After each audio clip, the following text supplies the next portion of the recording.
Assalamualaikum warahmatullahi wabarakatuh.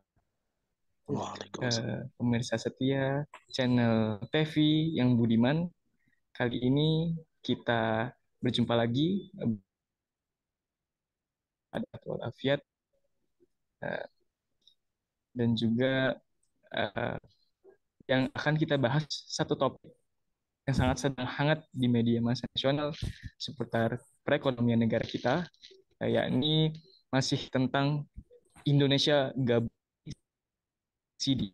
Telah hadir bersama kita ekonomi Islam, spesialis dakwah ekonomi, yakni Bung Yuwana. Kita sapa dulu bagaimana kabarnya Bung. Alhamdulillah, khair, Bung Andre. Alhamdulillah. Allah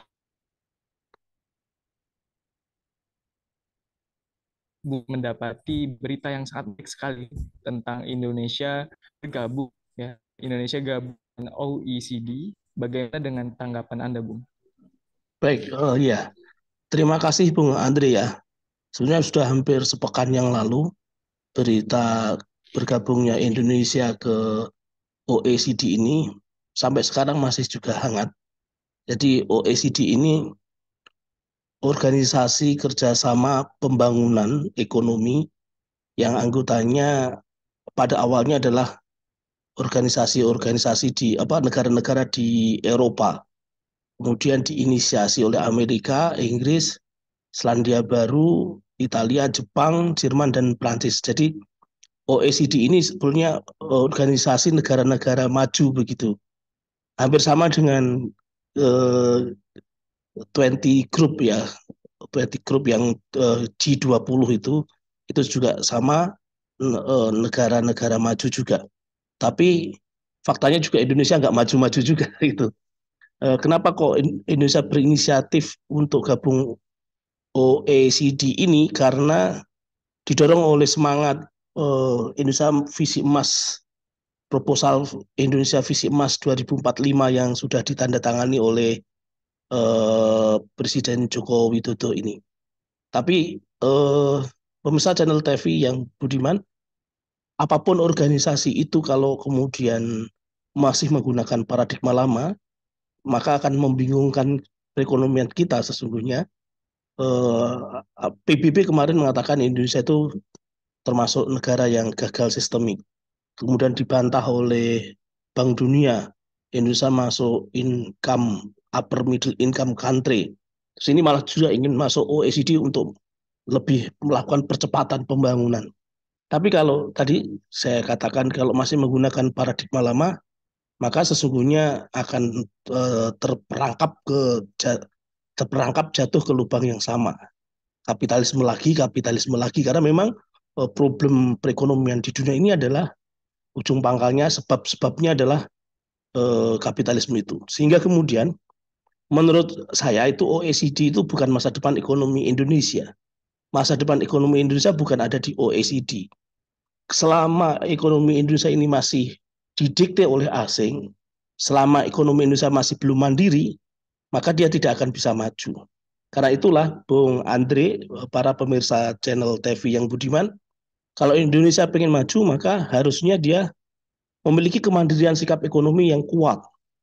Artinya apa? Sikap kemandirian yang kuat itu tentu harus merubah paradigma pembangunannya. Kalau awalnya itu kapitalisme, maka itu harus ditinggalkan, berkiblat pada paradigma Islam, sehingga kita tidak bingung, tidak ikut-ikutan, ada angin timur ikut ke timur, ada angin barat ikut ke barat, jadi kayak kabur kanginan itu kalau orang Jawa bilang. Melainkan kita betul-betul berdikari, kalau kata Pak Karno itu, berdiri di kaki sendiri, itu bisa betul-betul mandiri. Apakah bisa? Sangat mungkin bisa. Kenapa? Karena pembukaan Undang-Undang Dasar 45 kita juga mengatakan atas berkat rahmat Allah Subhanahu wa taala itu kita berdiri di kaki sendiri itu karena keimanan kita, karena ketakwaan kita. Belum lagi kalau dalam kasus konteks pengelolaan sumber daya alam itu pasal 33 itu menyatakan bumi dan air dan kekayaan alam yang terkandung di dalamnya dikuasai oleh negara dan digunakan untuk sebesar-besar kemakmuran rakyat. Artinya hanya dengan Islam kita bisa maju, kita bisa menatap masa depan perekonomian kita. Dengan begitu, insya Allah ekonomi Islam itu akan membawa negeri kita ini, Indonesia ini, baldatun thayyibatun wa rabbun ghafur. Bukan OECD, bukan G20, dan bukan organisasi-organisasi internasional yang lain yang justru itu malah menyesatkan kita. Begitu, Bung Andre, yang bisa saya komentari. Terima kasih. Assalamualaikum warahmatullahi wabarakatuh. Waalaikumsalam warahmatullahi wabarakatuh. Ya, terima kasih Bung ya atas bahwa saat ini kita melihat Indonesia sudah tidak menggunakan apa yang seharusnya digunakan, yang sudah ditetapkan dari dulu, bahwa di pembukaan mukadimah pun atas berkat rahmat Allah yang Maha Kuasa bahwa kita sejatinya berdiri kari karena atas dasar keimanan dan ketakwaan, dan paradigma yang harus selalu kita gunakan adalah sebenarnya paradigma Islam dengan ekonomi syariah.